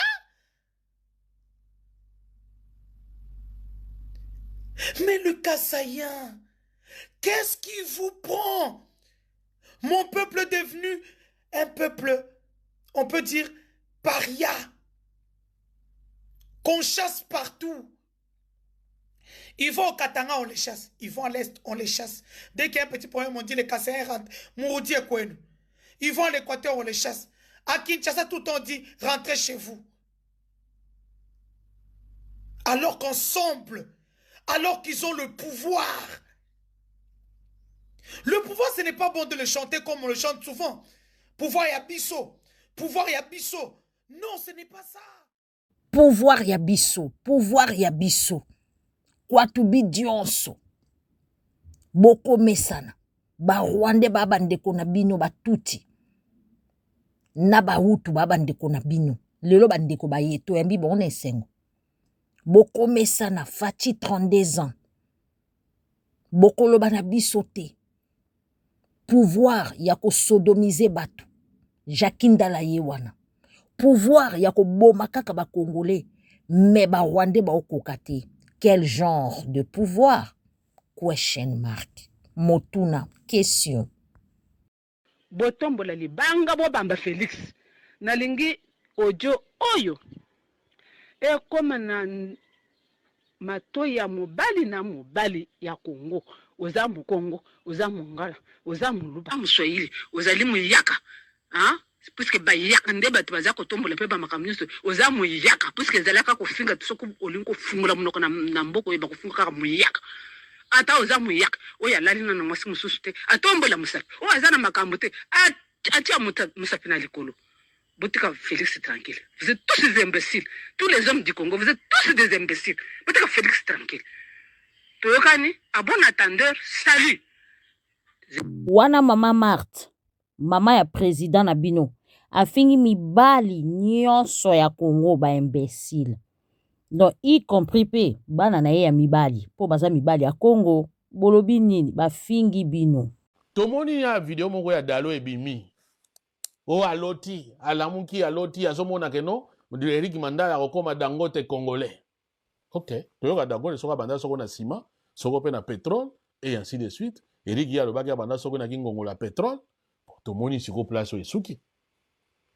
Siko prophétie ya dalo ki Dangote eza na prison ou bien ndengeni. Tala kutseki, tala kumamba. De Moïse Mbili, on fait même des concerts privés. Bango bato na nzambe, non? Et puis, bango, bon, allez, admettons même que, yebaki na bango te, on va dire ça comme ça. Bon, si quoi, prophétie au bino monaka. Au monika ka prophétie ka okoma Dangote, prophétie ya mayasala ka yo monaki te? Toloba te. Ba prophétie na bino ezalaka ka kuswanika na moni neti mikolo ezali voilà c'est que si omona ke no kuswanika azana mwa nkutu mo boye peut-être moins $200 mo boye wana si omona kyango po wana omoni ale oyena ba prophétie lokuta na moni ke lobi mutu moko azo ya kofinga yo donc ndenge za boye tala papa mais sikoyo yo tango ngai tamu na kena betili ba kumu yo mona kitendeni ba prophétie na bino ezalaka ka soki ya ndenge soka ndenge. Et demain, il a aucun devant Batoupé. C'est Dieu-là, je vous ai dit, ce Dieu-là n'existe pas. Nzambe yaba dalo, Nzambe yaba ken wana soko banini, yaba Moïse Mbiye, ce Dieu-là, il n'existe pas. Ce Dieu-là, c'est un mensonge noble. C'est le Dieu d'argent, c'est le Dieu y a cupidité, c'est le Dieu y a mouyibi, c'est le Dieu y a nini, le vrai Dieu. Et puis, si le vrai Dieu existait, si le vrai Dieu était, le Congo ne serait pas dans cet état, tout ça. Tous ces pasteurs-là, vous les voyez avec tous les malfaiteurs et Mbokawana. Avec tous ceux qui détournent l'argent. Ils savent que ces gens-là détournent l'argent. Et bon, ba soldat na biso.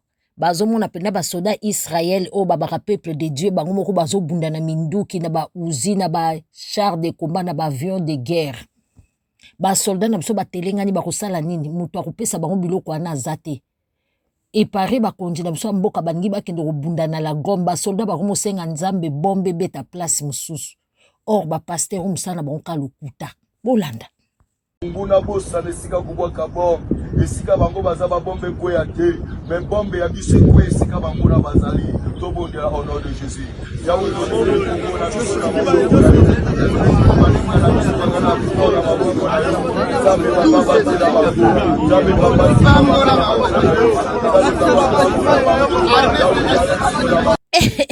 bino penza ba congolais boleki ba Israël na ki chrétien bango moko to Yesu bolo bakayaka kuna boleki bango pe na ki chrétien penza nzamba kosala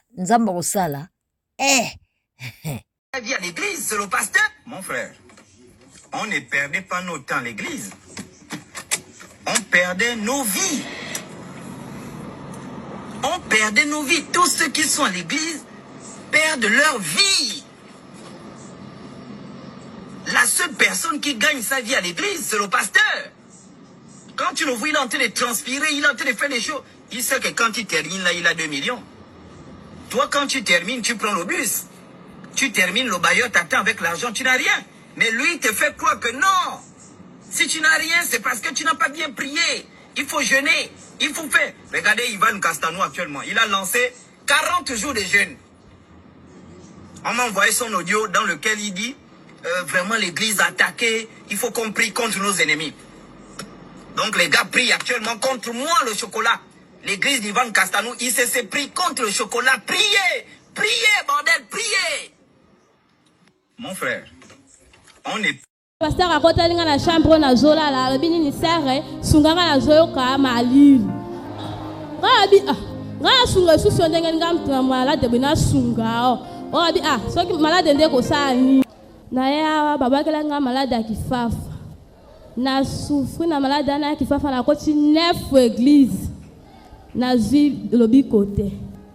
Na ga kota na église ya suka, na église assemblée. Kokota na église assemblée wana baba singa karame a 7 jours. Na kangi karame mabondeli na zwa lobi côté.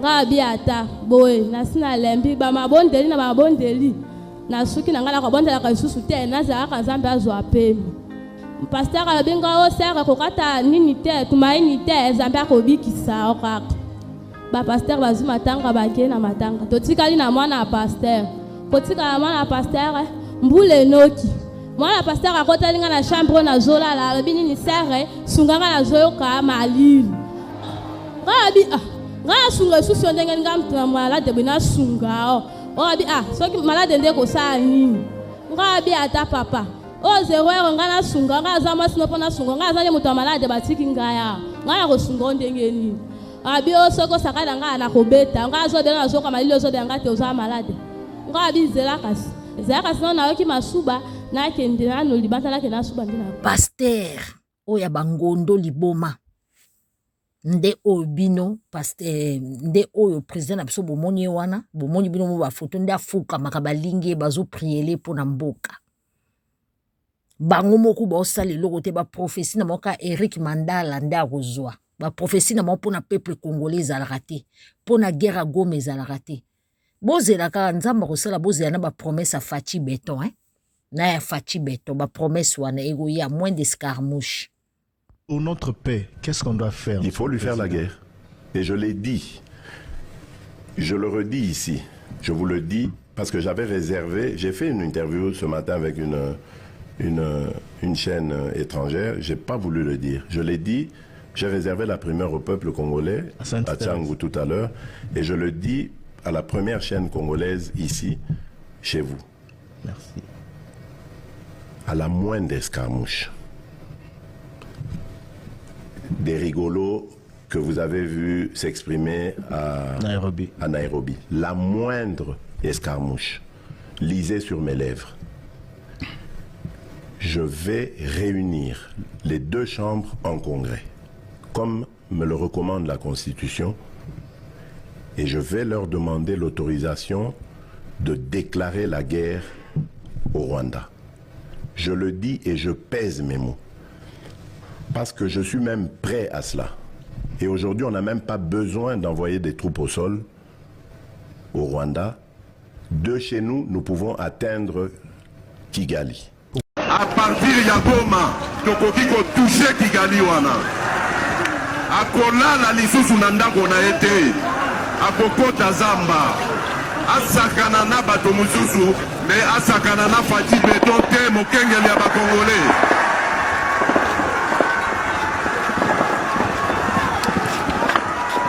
Nalobi na Kagame boye asakana na bato misusu oyo amonelaka wana kasi na Fachi Beton te. A partir ya Goma tokoki kotouche Kigali wana.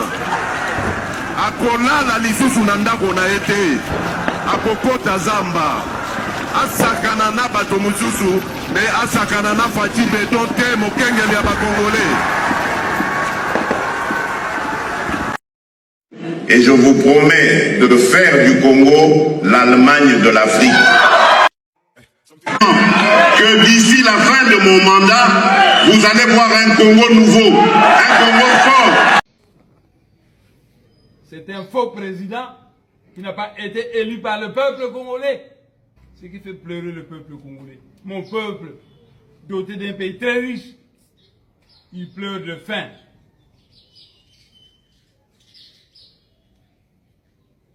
La sagesse qu'on enseigne, que makinu kwa baleke, kansi kinzonzi kwa banguta. Ça veut dire que laisser la politique, la magistrature aux frères aînés. Mais la danse, donnez-le aux petits. Donc, Tshilombo Félix, on devait lui donner la danse. La politique, c'est pour nous, les aînés. Tshilombo Félix devait faire la danse. Il y a beaucoup de belles femmes chez le Balouba, ils ne voient pas ça. Les Bagons sont ses ongles. S'il n'a pas trouvé de femmes belles au Kassai, ils viennent chercher chez les Bagons. Vous avez toutes les sortes de femmes chez les Bagons. Vous avez des femmes qui sont noires, vous avez des femmes qui sont brunes, vous avez même des milliatresses Bakongo. Non, Tshilombo est allé chercher une Rwandaise. Et Tshilombo raconte que les Banamoulènes sont nos frères. Ce sont des conneries. Mais comment quelqu'un qui se dit président de la République ne connaît pas l'histoire de ce pays? Les Banyamulenge sont des Rwandais, Tutsis Rwandais. Maintenant, en 1960, Lumumba reçoit des armes venues de l'Union soviétique. Avec ça, il a envoyé sa milice au sud du Kasaï, massacré 283 Baluba à Bakwanga. Les Bakongo, policiers de la Bakongo, on dit les Baluba sont nos neveux. S'ils vont bien, on les laisse vivre comme ils veulent. Mais on ne peut pas accepter que quelqu'un aille les tuer. Vous êtes Moukongo, vous êtes président, révoquez Lumumba. C'est pourquoi Kassabou a révoqué Lumumba. Pour les Baluba. C'est pourquoi Moutakassabou a révoqué Lumumba. Moutakassabou a fait 5 années au pouvoir. Mobutu, Tshisekedi, Zinga Oju, commandé par l'Occident, on fait le coup d'État. En quittant le pouvoir, Moutakassabou a laissé 12 milliards de dollars à la caisse nationale. Depuis ce temps-là, ce sont des Bangala, des Baluba. Depuis ce temps-là, c'est la misère pour le peuple congolais. La misère pour le peuple congolais. Dans le ciel. Mobutu Sese Seko, un vrai homme fort, un modèle. Mabea Mobutu Zaka Katena, Malamu Lekebele. Période à Mobutu, Mungala, Mukongo, Musweli, Muluba, chacun se sentait partout chez lui. Mais tribalisme, ezali lelo. Soko za Muluba, te oko se retrouver te. Baswahili pe bakei batalani na misu. Soko zande kona bango pete oko se retrouver te. Ok, ne pas bakongo bango pe, mpangi. Mboka nini o vraiment? Les rassembleurs, l'unificateur Mobutu Sese Seko. Les lozapi. Bozolo ba bozotonga. Bino botongi bino. Stade à martyr. Palais du peuple, présidence de la République, ministère de la Justice, ministère des Affaires étrangères. Baso Zakom, Babiloko Ananyoso se Mobutu Sese Seko. Ba boulevard Batonga, ba Inga, ba barrage ya Inga, Mobutu. Congolais libanda tozalaka na valeur, Zaïrois à l'époque. Zaïrois d'ailleurs kutunde boye bazeko imba biso. Les Zaïrois. Soko leki bazo bengo Zaïrois l'étranger, tu es fier. Lelo fierté zawapi. Mboke kauki, égoïsme, ba papa mitema mabe. Vomi atonga ta 20e maison, na ye moko. Anyonga kaba tuna kabine, anyonga kaba mlinga na ye. Lelo mboke kauka esengo ezali susu te. Okomi komi tuna nzambe. Video moko zo renye. Na mutazo kumba mutu ka Kongo tikangana kita. Antuka batebele ba okita. Congo. À l'époque, Zaïre bino bana bo éviter. Zaïre zaki bien. To éviter. Mobutu Sese Seko. Papa wana azeko valoriser le pays. Tala ba discours na isoko landi yango nyoso lelo. Richesse nini nakati. Lelo to mona nini. Égoïsme. Muyibi na muyibi, mutema mabe na mutema mabe. Esengo esili. Donc tu cherches la joie dans ce pays. Capitale à Kinshasa, si là. Comme on a Bongo. À l'époque de Zaïre, ce n'était pas le cas. Ngai moto nabimisaki testament ya maréchal Mobutu. Ngai Jean-Pierre Momba Etumba. Lelo yo nangina lobela bino Polo Maurice na Okito Joseph bato mibale babomaki bango na Lumumba. Et pour nini kaka Polo Maurice na Okito Joseph. Alors que bakangaki bango ebele bazaki na boloko na Banzangungu tizivili tango wana lelo koma Banzangungu na prison ya Banzangungu. Bokoyeba lelo tina nini Polo Maurice na Okito Joseph bakendeki kokufa na Lumumba. Tobandi nano na Okito Joseph. Okito Joseph azalaki élu sénateur. Et puis azalaki vice-président ya Sénat en 1960. Joseph Iléo azalaki président ya Sénat. Tango Kasavubu a révoqué Lumumba, premier ministre a économé Iléo Joseph est premier ministre. Alors, Okito Joseph a comme ça l'intérim, il y a président, il y a Sénat. Alors, Mobulu ekotaki conflit ekotiate Kasavubu na Lumumba. Tozalaki na régime parlementaire. Constitution basalaki il y a loi fondamentale, ezaki tenali de constitution provisoire, une constitution intérimaire au basalaki, ezaki constitution moko copie conforme à la constitution belge où le roi règne ne gouverne pas. Kasavubu bazaki président mais il régnait seulement, il ne gouvernait pas. C'est le premier ministre qui gouvernait parce que c'était le régime parlementaire. Alors bayokanaki sikoyo basala Kasavubu motion de méfiance balongola Kasavubu président de la République ba élire Joseph Okito a remplacé Kasavubu. Voilà pourquoi Kasavubu a taki bakanga Joseph Okito ba bomaye parce que a gabo tenir place. Voilà d'abord raison à Liboso. Et puis Paul Maurice azalaki élu député ya Maïnobe dans la Claude pour deux. Et puis, comme ministre de la Jeunesse et Sport dans le gouvernement Lumumba. Comme c'était un ancien de la force publique, et puis Paul Maurice Azali, un des premiers commissaires de police noire, mais pas colonial, Bazalaki 5. Oh, bah, comment il va commissaire de police noire, on a Léopold. Alors, Sikoyo, Mobutu, comme Lumumba Zaki, premier ministre et ministre de la Défense, Abomaki force publique avec l'armée nationale congolaise. Akamati Mobutu, qui était dans la ceinture naïe, a tiré comme commandant en chef de l'armée nationale congolaise, a nommé la grade de colonel. Azaki n'a joué naïe, lieutenant-colonel Kokolo.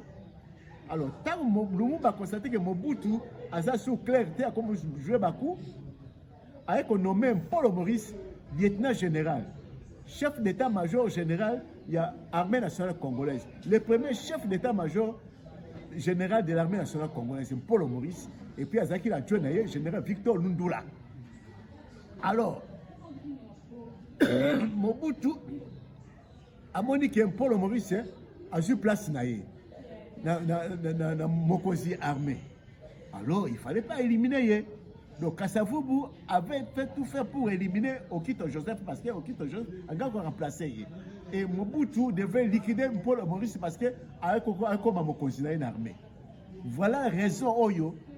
Bakabataki Okito na Paul Maurice batiaki bango ensemble na Lumumba ke koboma bango raison yango wana parce que bakangaki ba Lumumbiste belé bakangaki ba nationaliste belé parce que ba Lumumbiste tango la zaki bato MNC Lumumba et puis les alliés de Lumumba c'était des nationalistes on les appelait les nationalistes bakangaki bango bazaki belé na TSB mais baponika ka Okito Joseph na Paul Maurice parce que Okito Joseph devait remplacer Kasavubu baga pour ça élection ça motion de méfiance contre Kasavubu, Kasavubu et puis ça élection, voter Joseph Okito, président de la République.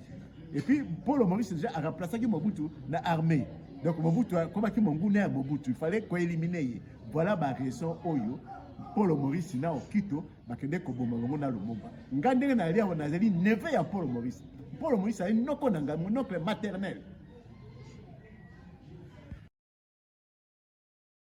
Bandeko bandoki basili te bakroni makila lelo bakoma lobela Goma bakroni mbongo nayebisaka bino nini musala na bino ya ki chroniqueuse na ba chroniqueur ya Lukuta bozwaka mbongo lelo bomwende makila o ezotanga na Goma ezotanga likolo na bino ba journaliste à Lukuta oyo bolinga lobela mboka te oyo bolinga so likambo eza noir yo komisa ngo pembe po bapesi yo 500 bapesi yo 1000 Bole sabana bilo mbongo wa peuple congolais à Goma.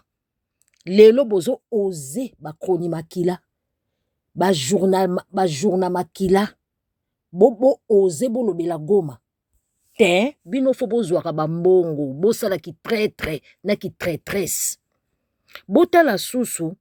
Ndeko na biso o bana okosa ki prophète o asolo la kana milimo mabe asolo la kana batu bakufa bana na nzambe soki nani wana boyebi kombone akoma garde corps ya kabia ya Fachi soka ye na mboka o Belgique sikoyo botala ye aisiko kokosa peuple alingazwa subuke émissaire eza ba français ba avion nezo kiteza ba français bongo bino bozana lokote Bokata sonite Traoré mwana mukie bongo okutu facha ko bota kaka koti na pouvoir bo asombi ba char de combat o ba pesa so embargo ya nini nani azoteka ba arme ndeko na biso oyo so na bata ndeko na biso moto ya Ukraine oyo bon na Burkina Faso bazosomba nini eza pasi soni penza Faché a échoué le tribalisme botala.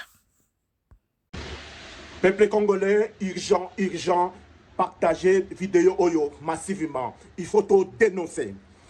Peuple congolais, secret ébimé. S'il vous plaît, partagez massivement vidéo oyo. M23, Minduki wana, ya lourd ya M23. Nzoka, ba français ndemuto, ba batamina sima ya M23. Ba komi kobima a live. Kosala ba émission na chaîne nationale ya Kigali. Peuple congolais, ba signaler ngai sikoyo. Ba signaler ngai sikoyo. Ba tindi ba vidéo sikoyo.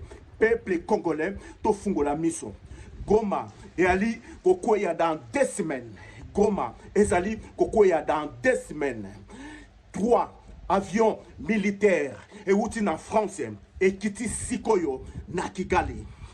Minduki plein, Minduki blindé plein. Misola bango et ali ete bakoisa Goma dans 2 semaines awa Goma et kokoya. Minduki et kiti sikoyo na Kigali. Butu yangoyo batindi lingai ba message na batu nangai ete Minduki et kiti sikoyo na Kigali.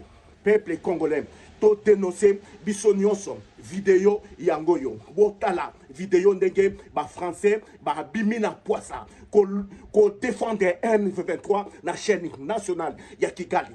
Peuple congolais biso nyonso to telema notre président Moma yangoyo na Goma ekoite kende na rise bengisa barise baya s'il vous plaît avant ete Goma ekoya signer contrat na ndeko bozomona lokuta taliban munene yango taliban kindoki te ozwaka pe loko te oyenga na Belgique wana kake sengo ko sabatu siko boluka ka bouc émissaire baloba kake ate eza bongo bandinga baoluka ba français poni mino boluka ba allemand ka ba promesse ka kokosa ka kolela batu boye bazosala biso me ko boma ba congolais boza number 1 ko boma bandeko na mino pe ko lia mbongo ko yiba ko keno tonga na étranger te bobaki moins d'escarmouche ta bondo ba moins d'escarmouche na bo prépara kité boye barate ke so sala politique il faut ko prévoir eloko moins d'escarmouche wana nanga nde mutaza sima makambo wana ye moko mutachaka pio na ye botrikaka bozoka bokunja fayulu nanga kaka mutachaki wana nanga nde mutayo longola ya bisoni o nanga akokota na ba Rwandais kasi ye pa protéger ba Rwandais a protéger Kabila boba Kabila za Rwandais pe mutanoma ki Rwandais nanga pa okota na ba Rwandais o Kabila le père assez akufa. Est-ce que yal baki na biso ba Rwandais ba bandeko na biso alors lokwa bandeko na biso ba kota bienvenue azoya pe nanga pe achaki ye kana ba Rwandais aoya olongole pe kana ba Rwandais biso to tala ka lisu likolo lisu to sala nini pe da mboka ngo peuple akosala nini ndeka ba bengana Mobutu akenda na Maroc ndepe ba bengana bango moins d'escarmouche. Pour notre paix, qu'est-ce qu'on doit faire? Il faut lui faire la guerre. Et je l'ai dit. Je le redis ici. Je vous le dis parce que j'avais réservé, j'ai fait une interview ce matin avec une chaîne étrangère, j'ai pas voulu le dire. Je l'ai dit, j'ai réservé la primeur au peuple congolais, à Tchangou tout à l'heure, et je le dis à la première chaîne congolaise ici, chez vous. Merci. À la moindre escarmouche, des rigolos que vous avez vu s'exprimer à Nairobi. La moindre escarmouche, lisez sur mes lèvres. Je vais réunir les 2 chambres en congrès, comme me le recommande la Constitution, et je vais leur demander l'autorisation de déclarer la guerre au Rwanda. Je le dis et je pèse mes mots, parce que je suis même prêt à cela. Et aujourd'hui, on n'a même pas besoin d'envoyer des troupes au sol au Rwanda. De chez nous, nous pouvons atteindre Kigali. À partir de Goma, Tokokiko touché Kigali wana. akolala lisusu na ndako na ye te, akokota zamba, asakana na bato mosusu, me asakana na Fati Beton te, mokengeli ya bakongole.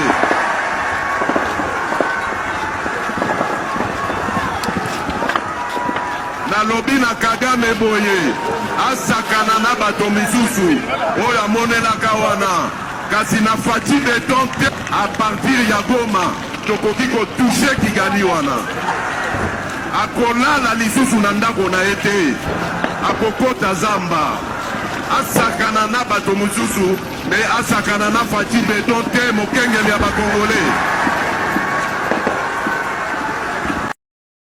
Et je vous promets de faire du Congo l'Allemagne de l'Afrique. Que d'ici la fin de mon mandat, vous allez voir un Congo nouveau, un Congo fort. Botombola libanga bo bamba Félix.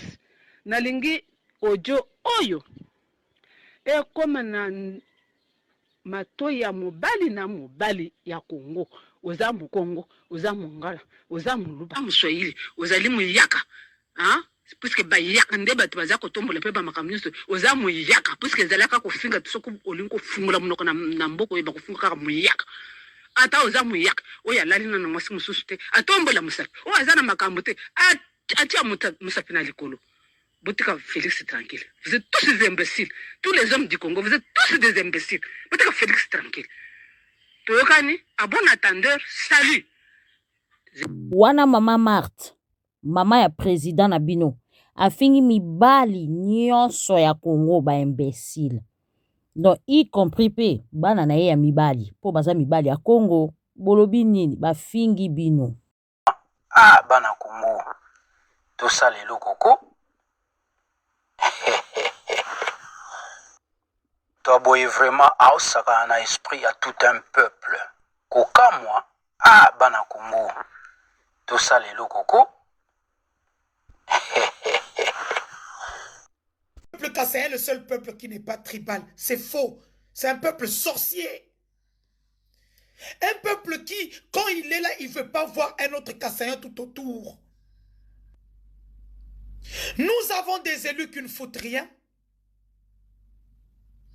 Nos élus ne nous appellent pas. Ils s'en foutent de ce peuple-là.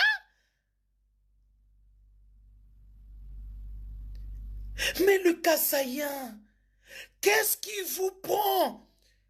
Mon peuple est devenu un peuple, on peut dire, paria, qu'on chasse partout. Ils vont au Katanga, on les chasse. Ils vont à l'Est, on les chasse. Dès qu'il y a un petit problème, on dit les kassaïens rentrent. Mourdi et Kouenou. Ils vont à l'Équateur, on les chasse. À Kinshasa, tout on dit, rentrez chez vous. Alors qu'ensemble, alors qu'ils ont le pouvoir.